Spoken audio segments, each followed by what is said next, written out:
Қайырлы күн баршаңызға. Сіздермен Ғалия Нұрали. Бүгін сіздермен Инстаграмда хит болып жатқан Орео пирогын пісіретін боламыз. Видеоны соңына дейін көріп, рецептерім ұнап жатса каналыма тіркеліп, лайк басып, комментарий қалдыруды ұмытпаңыздар.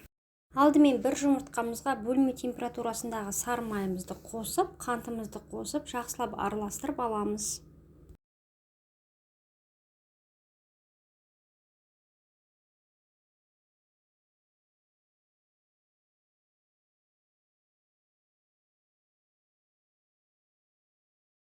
Ұнымызға қопсытқыш қосып, екеуін жақсылап араластырып, қолға жабыспайтын жұмсақ қамыр илейміз.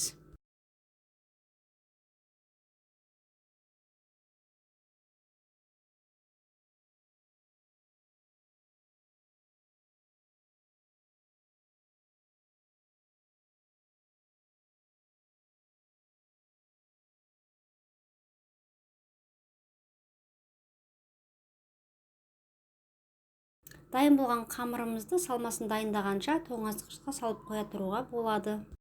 Ендігі кезекте салмасын дайындауға кірісеміз. Ол үшін бізге 20% қаймаққа қантымызды, жұмыртқамызды және де жүгері крахмалын қосып, жақсылап араластырып аламыз.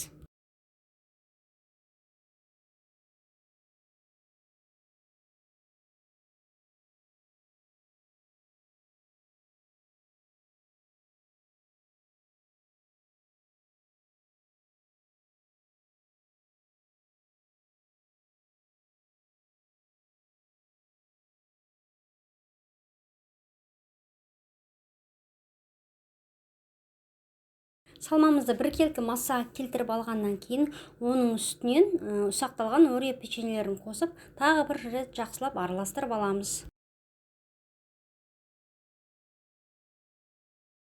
Менде 24 сантиметрлік форма. Енді осыған дайын болған қамырымызды біркелкі етіп жайып шығамыз.